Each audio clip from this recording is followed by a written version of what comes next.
Hey everybody, thank you again for coming to our Lunch and Learn here.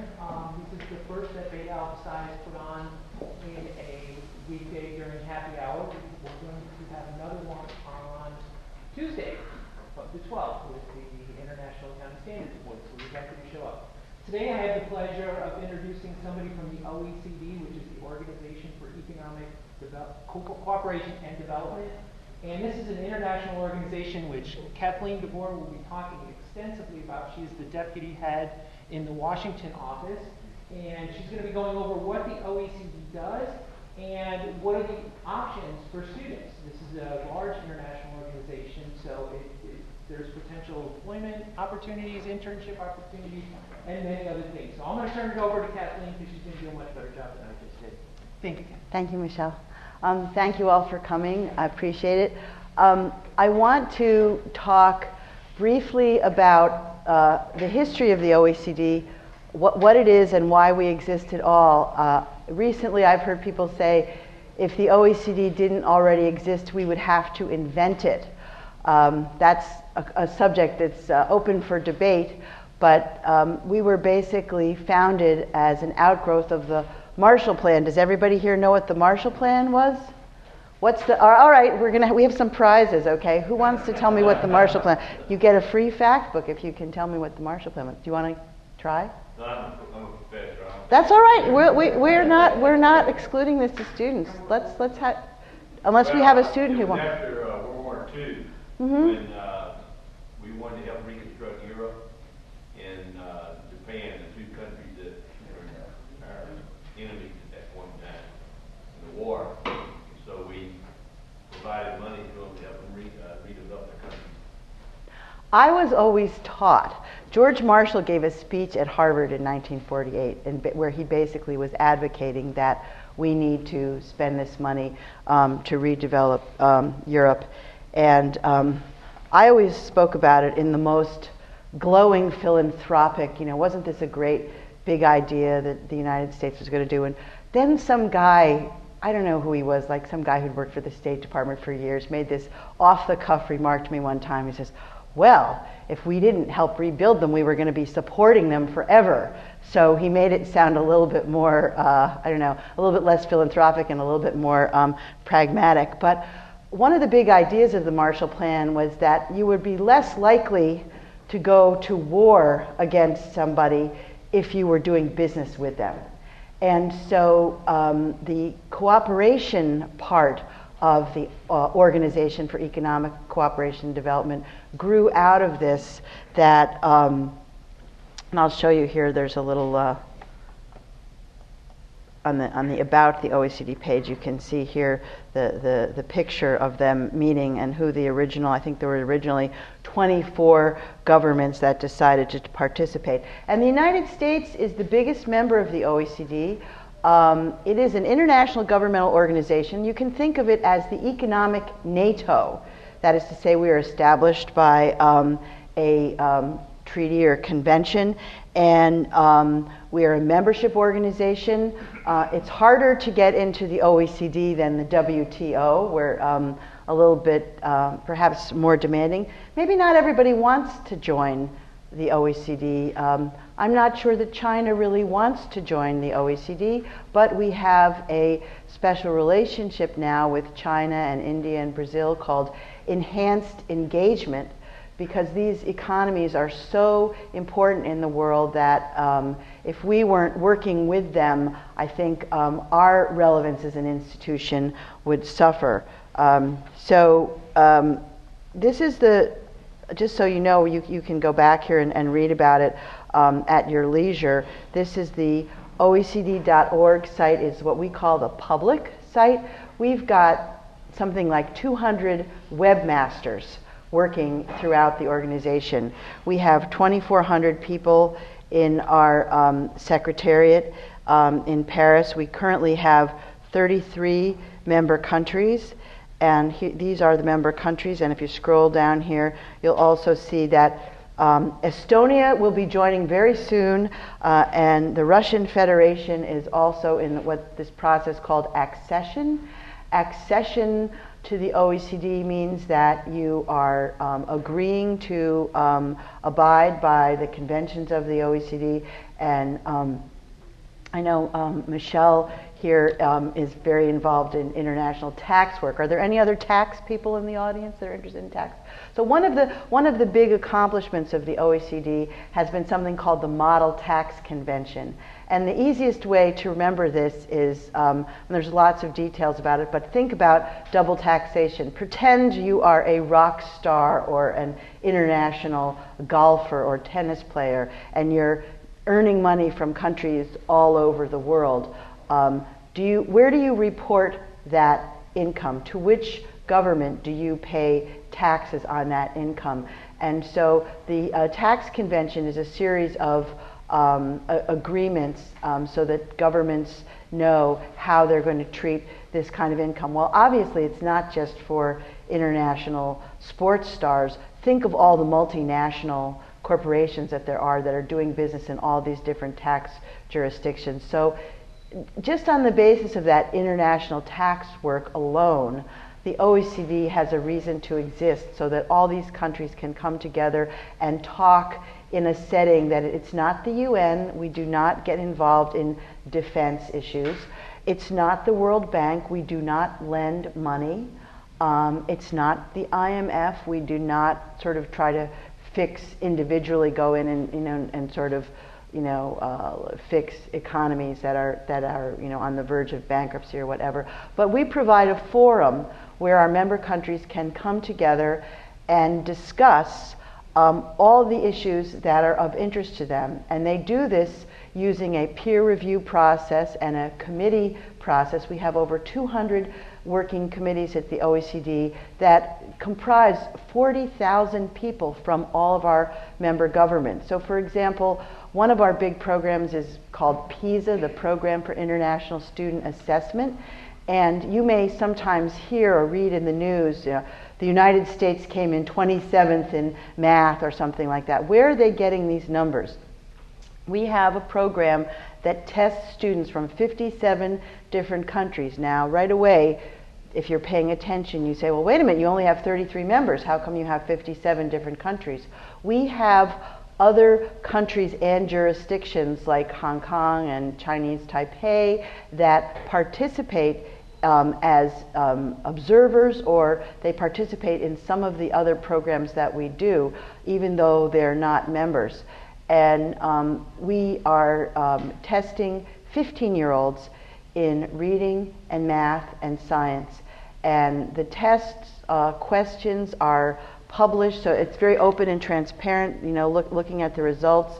Why does the OECD get involved in education? Anybody want to venture a guess? We also are involved in health data, comparative health data. We're involved in the environment. Our mission is to help economies grow. And education is one of the most important components. And so we have actually quite a lot of data. And if you look at what's going on in the United States with this current recession, you will see that the people with college degrees are faring much better than those without. In fact, I think in Washington, D.C., which is the city in the United States where people have the most number of advanced degrees, the highest percentage of people with advanced degrees, the figures are quite staggering. If you have a college degree or some form of tertiary education, the unemployment rate is only about 5%. But if you are a high school dropout in that cohort, the unemployment rate is 20%. And even if you only had a couple of years of college, you would still have a better chance of getting a job. So education is really, really important. We are also looking at gender issues in non-OECD countries, and we've been able to identify a whole bunch of different variables that impact whether or not, does a woman have the right to own property? Do people get to choose who they marry?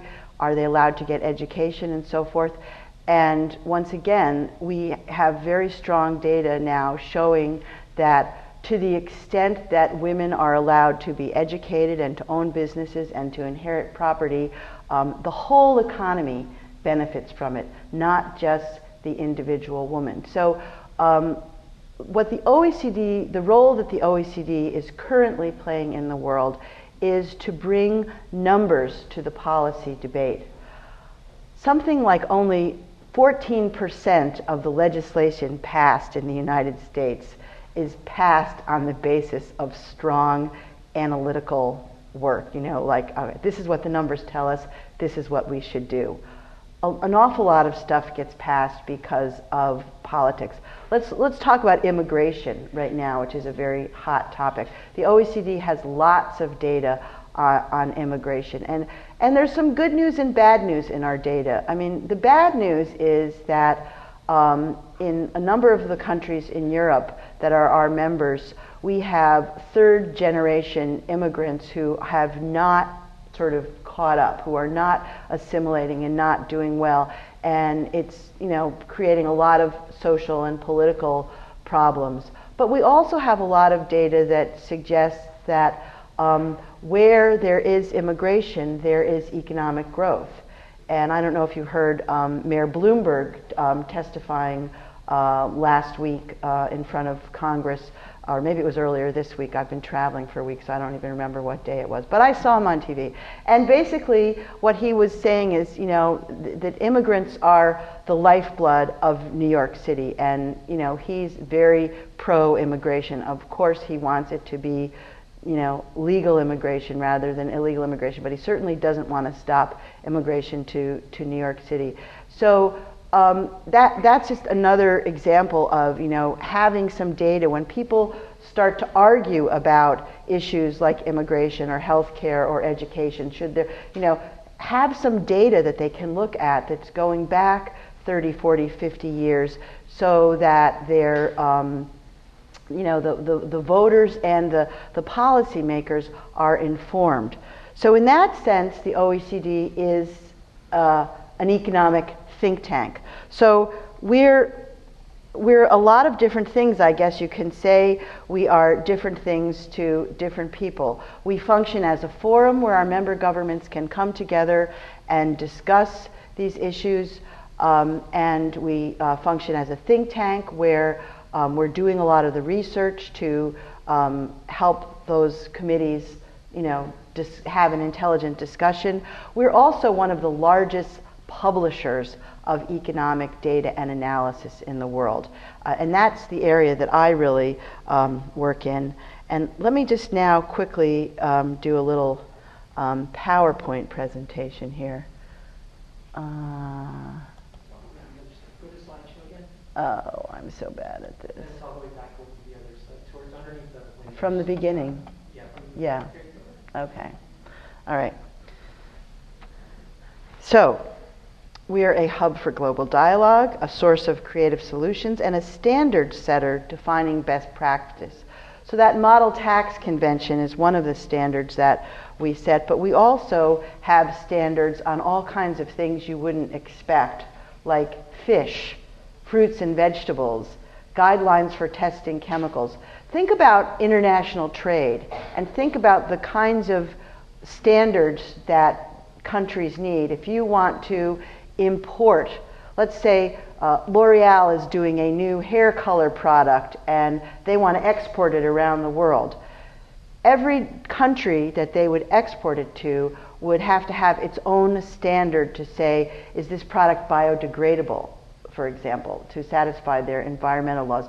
So the OECD has a whole collection of standards called the Guidelines of Testing of Chemicals, and these international companies use them, and it saves the actual member governments an awful lot of work, because then they don't have to create their own standards and testing.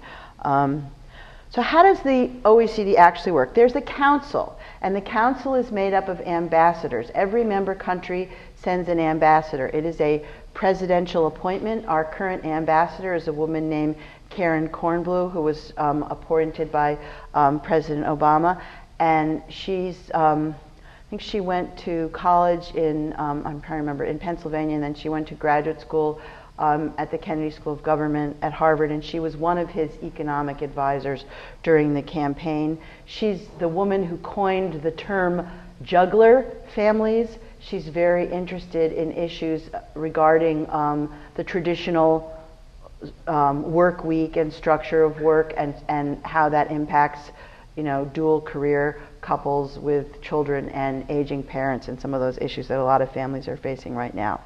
So the council is composed of ambassadors, and those ambassadors go to Paris. They live in Paris. There's a mission. There's a U.S. mission to the OECD, and they report up through the State Department in terms of how they plug into our government. And they have sort of the authority from our government to speak for the United States at the OECD. And the council decides what are the big areas of work that we're going to undertake. So for example, in recent years, we did a lot of work on water from a global perspective. We're doing a lot of work on climate change.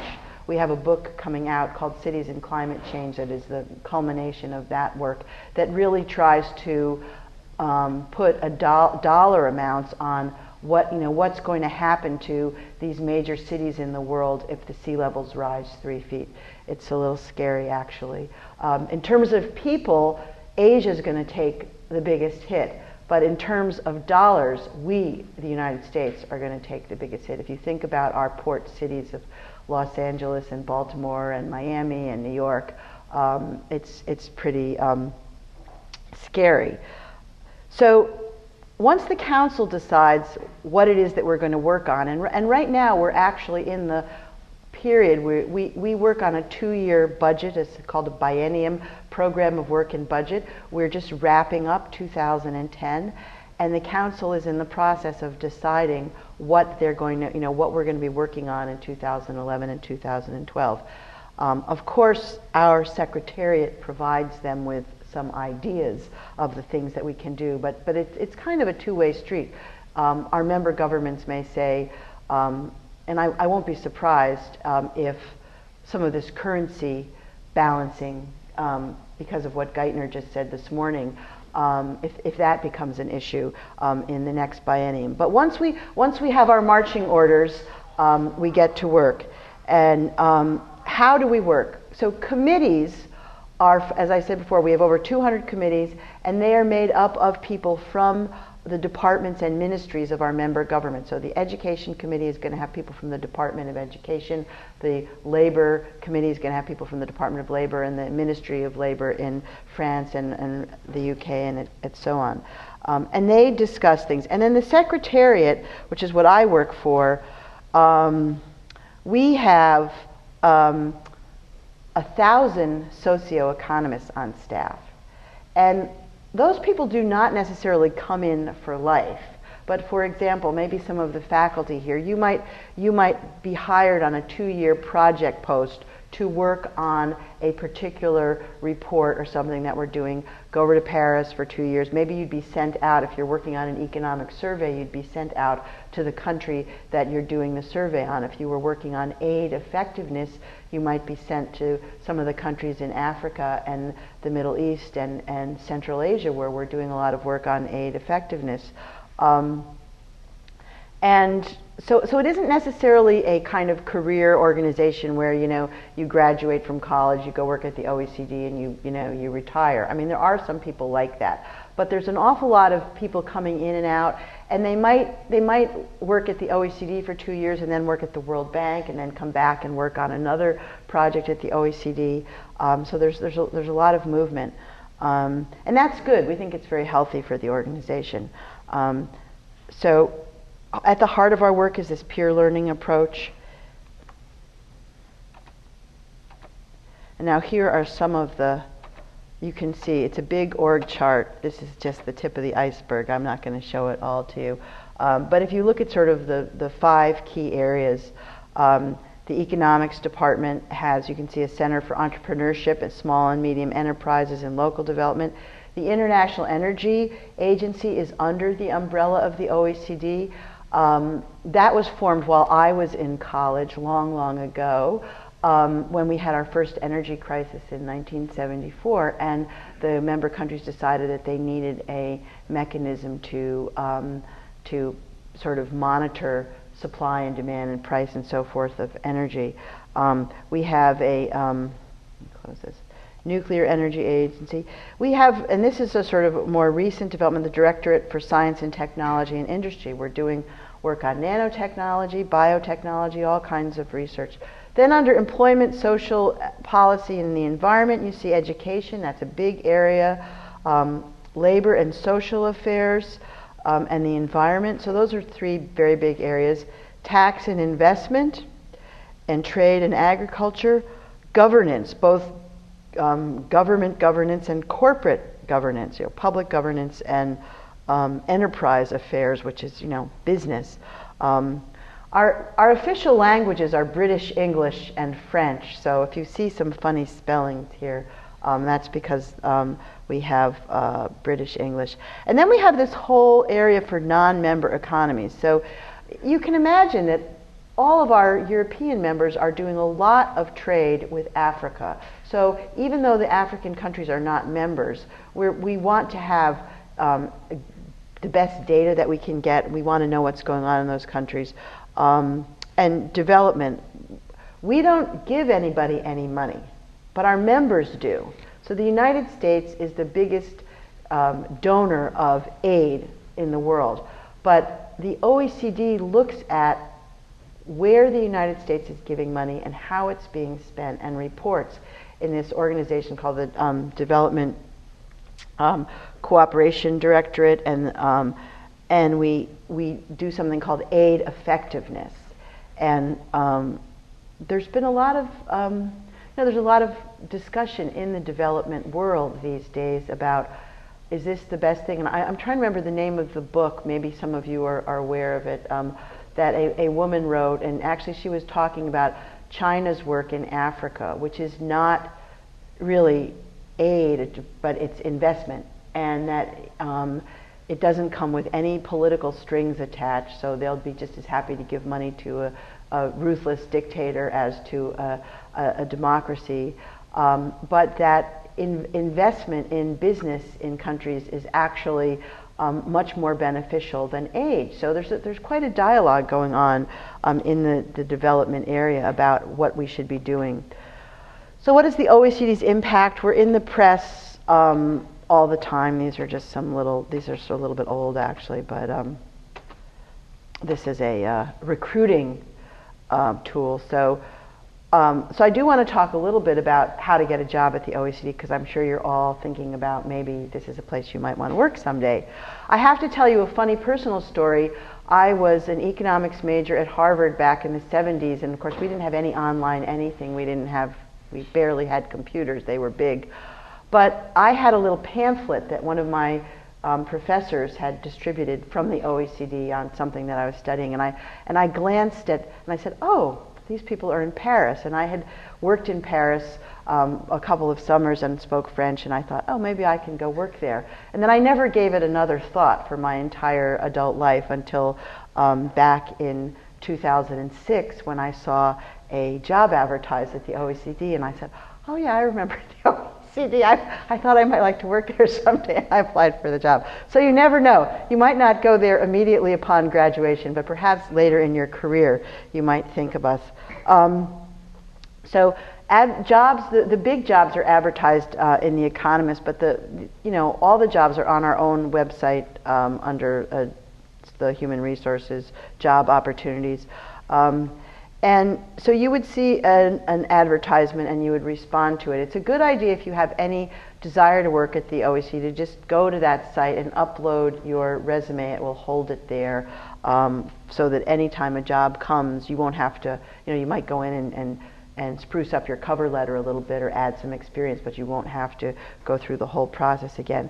The interviewing process at the OECD is unlike what I have experienced in private industry, and that is that they might get 300 applicants for a job.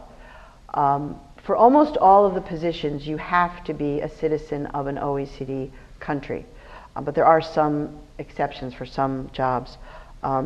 And they'll do an initial selection. Human Resources will look through 300 resumes, and maybe they'll pick 50 to give to the hiring manager.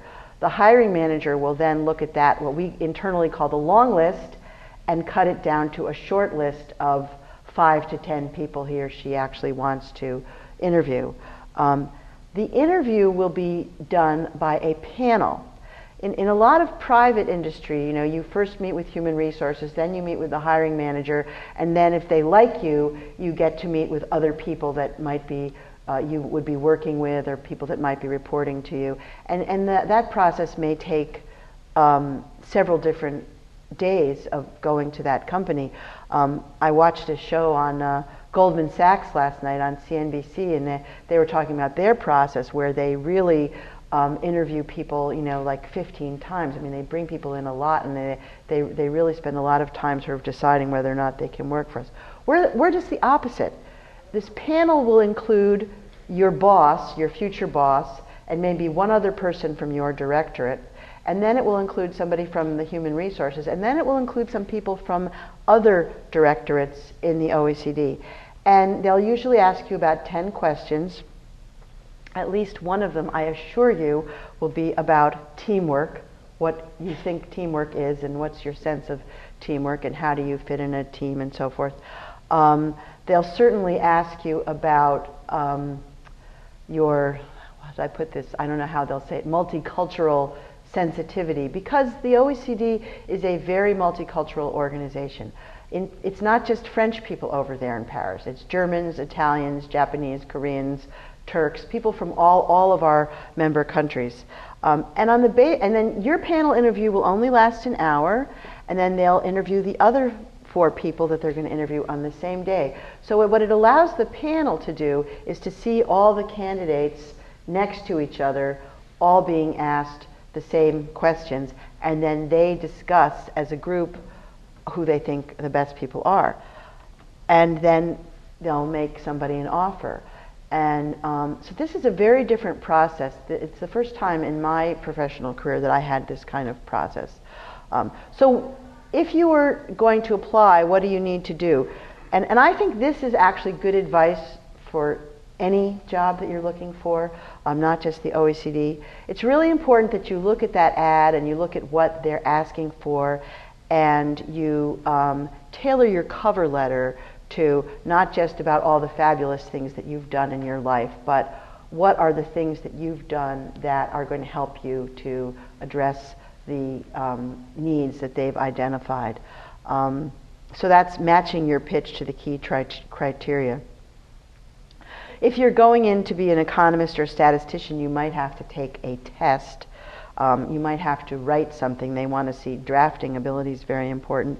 Obviously, computer skills are very important. For jobs in my directorate, I think public speaking is really important. I'm going to be hiring somebody next summer to replace somebody who's been working for me for 4 years, who's going to go to graduate school, and I need somebody who can travel. I need somebody who's very computer literate. I need somebody who loves economics and is going to actually want to read the reports that we publish, and somebody who's very comfortable standing in front of an audience and talking about the OECD. Big ticket. It's a lot of different kinds of skills. We have some brilliant economists at the OECD who are terrible public speakers. And, I really try to, when they're coming over to talk to my clients, my schools, or if they're going to talk on Capitol Hill, to try to sort of help them do a better job of that. But as you might imagine, most really good economists are kind of geeks, and it's the exceptional one that is also a good public speaker. Let's think of somebody like Paul Krugman or Joseph Stiglitz, who are very good public speakers. Anyway, so there's some guidelines for how to prepare. There's also a young professionals program that is usually requires a master's degree. And then there's junior economist policy analysts. Some interesting thing, let's talk about internships. 130 staff currently, and these numbers are about 10 months old, so who knows, there may be more now, were previously interns. I had an intern this summer from South Korea who happened to be doing a semester at George Washington and did a fabulous job for me.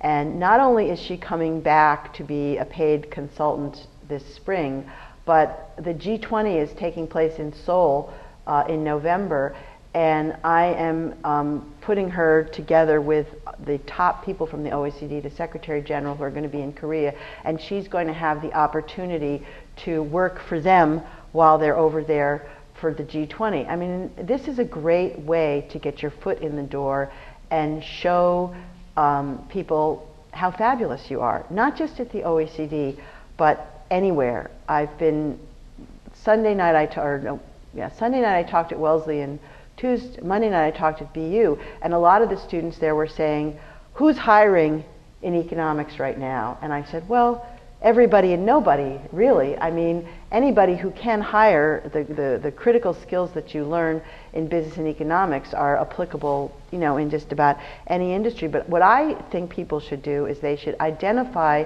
an industry or several industries that they are interested in, and then identify some companies in those industries, and then go and apply directly to them, even if the job isn't advertised. And if things, you know, if that doesn't work, and you're really interested, if you know that you really want to work for, oh, I don't know, LL Bean or somebody, offer to intern and just say, would you be willing to take me on as an intern for 3 months? Trust me, everybody needs help. They might not have the budget for it, but it can evolve that you start out as an intern for 3 months and someone says, boy, you know, we could really use you, or offer to work in some part-time capacity. I think people have to really use sort of guerrilla tactics right now, because the job market is going to be very difficult for the next few years. And the traditional way of getting a job may work for some people, but it isn't going to work for everybody. So I think you have to really think outside the box. Anyway, we have internships in Paris, and we have about, every year in Washington, I would say we have about 6 different interns. They usually come for a semester. So, you know, we have the fall interns now, and we'll get new ones in the spring, and we'll get new ones in the summer. And almost everybody who gets hired in the Washington office started out as an intern. We have 3 people, full-time staff there right now, who all started out as interns. So if that's interesting to you, you know, I've brought plenty of business cards with me. Please send us a resume and tell us you're interested, and we'll get back in touch with you about that. The internships in Paris are ideally suited for people if you're going over to spend a semester in Paris studying at school over there or something. You could try to get an internship at the OECD. They're not paid. I think there may be some. I mean, we give a little stipend at the Washington office, but you know, you'd have to have a place to live, and you have to be currently enrolled in school to be an intern for insurance purposes. So as far as the internships in Paris at the OECD, you go on that big website and find, you know, let's say you're interested in environmental work. You would go to the environmental directorate, and there's a link there to contact. There's an email address. You wouldn't send your resume through human resources. You'd send it directly to the directorate and say, I'm really interested in your green growth work, and I'd like to come and be an intern and work on that project. And then they'll get back in touch with you. So in terms of the big future jobs, or maybe some people on the faculty are interested, senior management people at the OECD tend to have 10 to 15 years of professional experience. Leadership, obviously, strategic vision is very important. Communication, and I will put multiple languages in here. Our current Secretary General is a citizen of Mexico. He went to college in the United States. He speaks very standard American English. He also speaks French, Italian, German, and so having ability to speak in multiple languages is a great advantage for the senior level people, because the senior level people do a lot of traveling around to the member countries, and even if they're giving their talk in English, they're still going to have some conversations with officials over there, and it helps to speak at least a little bit of Spanish or a little bit of French or whatever language is required. Economists and policy analysts. So these guys get out a little bit, but mostly they are geeks, and they need to be very, very comfortable with numbers, very comfortable with statistical concepts, and have good drafting skills in at least one of the official languages, either English or French, and having both doesn't hurt, although we have translators over there for.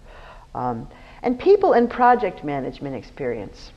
I have found in my own career that getting people to do what you want them to do is a really important skill to develop. And some people are naturals at it, and some people are incredibly bad at it. So think about yourself and how that's where some of your maybe some of the activities you've done even in high school can come into play. If you know how to lead people, whether you've been on a team or you know how to get people to volunteer. I'll just tell you that we have a student ambassador program going on this year. We're celebrating our 50th anniversary starting in December, and this is one of the initiatives. And we have a student ambassador up at BU, and I was very impressed with the fact that she organized this event the other night. What I was really impressed was she had all these other people working for her. And I thought, well, she really knows how to get people to do stuff. I mean, she networked with the economics club, and so she wasn't doing everything herself. She got other people to help her, and that's really important in a large organization. I need to get people in Paris to respond to my emails in a timely fashion. If they don't like me, they might just put it off. They might say, oh, there's that one in Washington again bothering me for stuff. But if you have a nice rapport with them, they're more likely to do things to help you out. I sometimes need special favors. So I think I've probably actually covered all of these. We are very interested in increasing diversity at the OECD. If you look at that picture in 1960, you see a bunch of old white guys. Well, today it's a little bit different, but I will say I'm very proud of myself for having this fantastically brilliant Korean woman come work for me, because we need more people. We have some Japanese people over there, but we definitely need more people from our Asian members in Paris, and we need more women at higher levels in the organization. I think part of that has to do with the fact that economics was traditionally more men in the discipline. When I was an undergraduate in economics, there were something like 500 economics majors.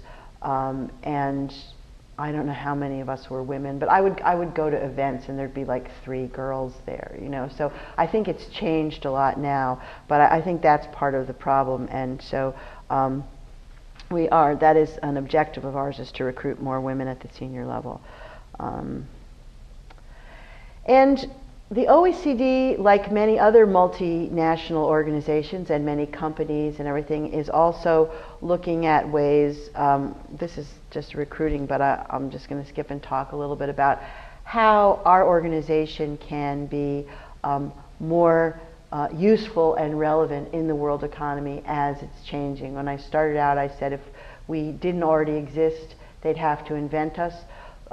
Businesses and world business is more and more interconnected, and having a place where people can come and talk and participate and have access to data is more and more important. Here's our headquarters. You can see that this is the chateau, the old building.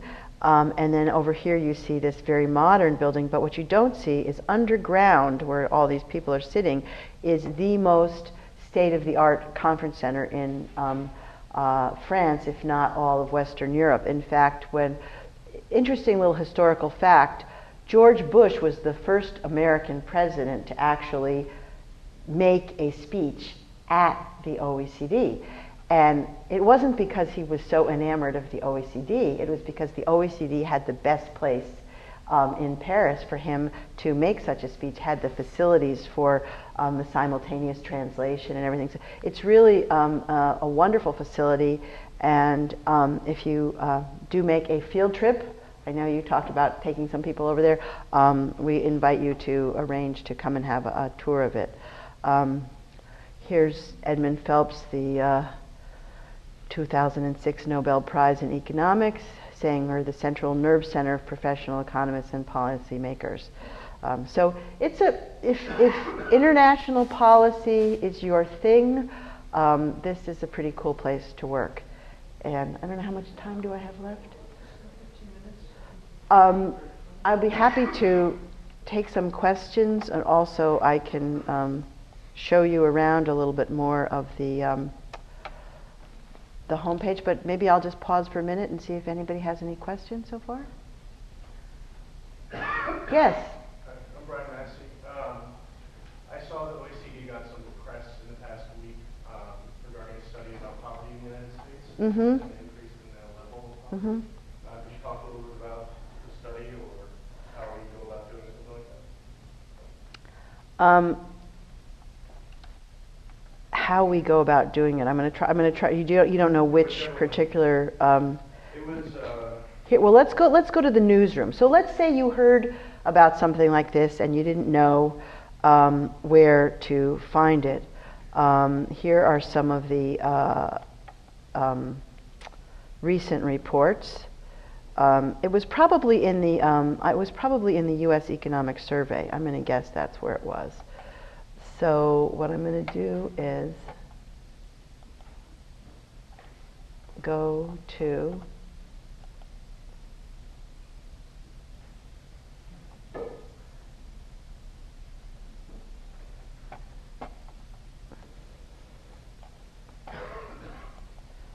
this is the United States homepage, and here's the book that is probably in and I don't see exactly that, but you can see other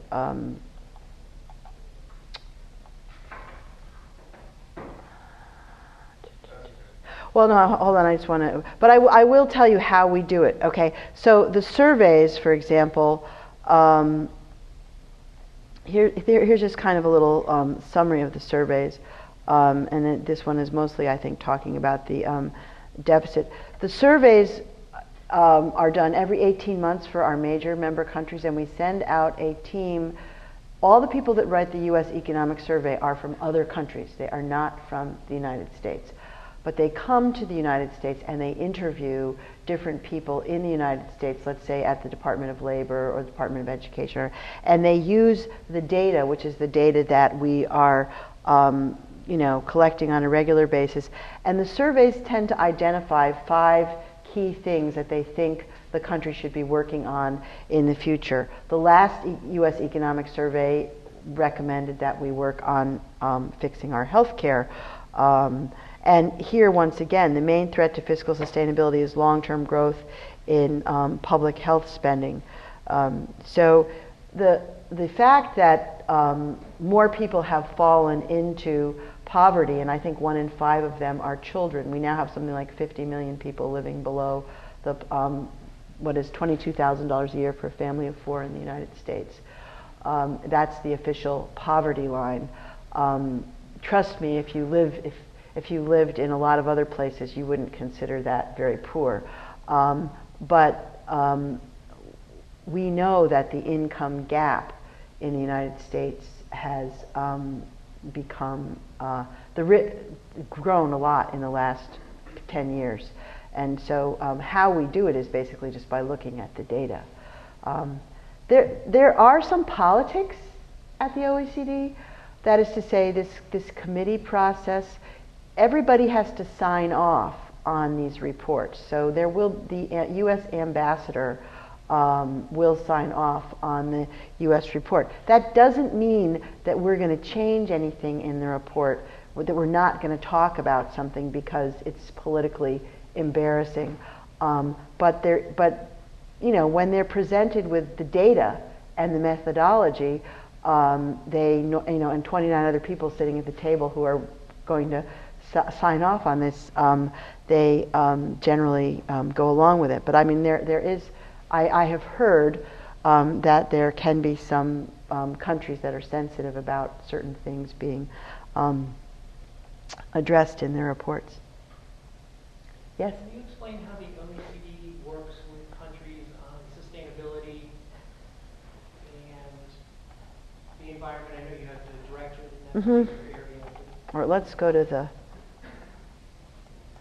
Well, for example, we do something called environmental policy surveys, and we do them for countries that are not even our members. So let's look here, sustainability. So fisheries is one big area, environment, let's look at sustainable development. So here are all the different areas that we're working on in sustainable development. And, we work on it the same way that we work on everything else, which is basically peer review. We did the first environmental policy review of the People's Republic of China. They are not a member of the OECD, but they invited us in and they allowed us to do a very in-depth study, and we came away with 52 different recommendations for things that they needed to do to water, obviously a huge issue over there, cleaning up the coal emissions, another huge issue. A big issue in environmental policy in China is getting the provinces and the cities to actually obey the laws that are already on the books, because it's not that they don't have regulations, it's that people just generally disregard them. And another big area that the OECD works in that you might not think of straight away as relating to sustainable development is anti-corruption. And to the extent that there's corruption in a country, laws on the books are not obeyed, and there are bribes so that people can pollute without feeling that they're going to be arrested. Or and I would have to say, I haven't spent any time in India, but I've spent 5 years in China, and this is a huge problem over there. There are companies that are owned by local government officials that dump very toxic chemicals into the water, and entire villages of people who have come down with stomach cancer as a result of one of the byproducts of MSG, which is used in every dish there, is an extremely toxic chemical that causes stomach cancer. And there have been documentaries about this problem on television. But the problem is that the local government has no incentive to put these people out of business because they own the business. Intellectual property theft is another problem that's also exacerbated by corruption, and that is another huge problem in China. But so the way that the OECD works on this, though, is we don't go in with cleanup crews. I mean, that's not what we do. We go in and we look at what's going on, and we try to identify what measures could be taken to improve it. So we're doing a lot of work. If I can just take you to our library site and show you where our working papers are.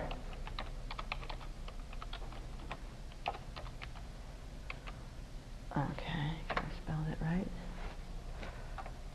On carbon tax, because and I've left some brochures here for anybody who wants to check this out. A lot of the things on this site are free. Some of them are by subscription. But here are the environmental working papers. And you can see the kinds of different, voluntary carbon markets towards global carbon pricing, different kinds of measurements. What are the things, what are the kinds of policies that we can design that will get people to change their behavior. So we are, we're not an advocacy group. We are a organization of member governments, and we are in, our mission is to promote best practices and to sort of educate people about what the data says and what those best practices should be. Any more questions?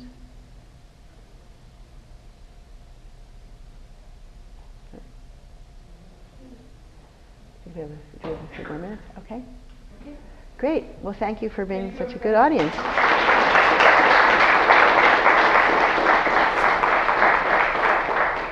I brought some books. And there's some brochures up here in the OECD library. So if you're ever interested, you can go to This book is free on the online website, the Fact Book. This is a great resource for any term paper you ever have to write. And I've got 3 copies here, and they're yours for the taking. Although maybe we should give one to the library. I don't know. And also a copy of the Economic Outlook that we publish twice a year. So. And I'd be happy to answer any individual questions anybody has. All right?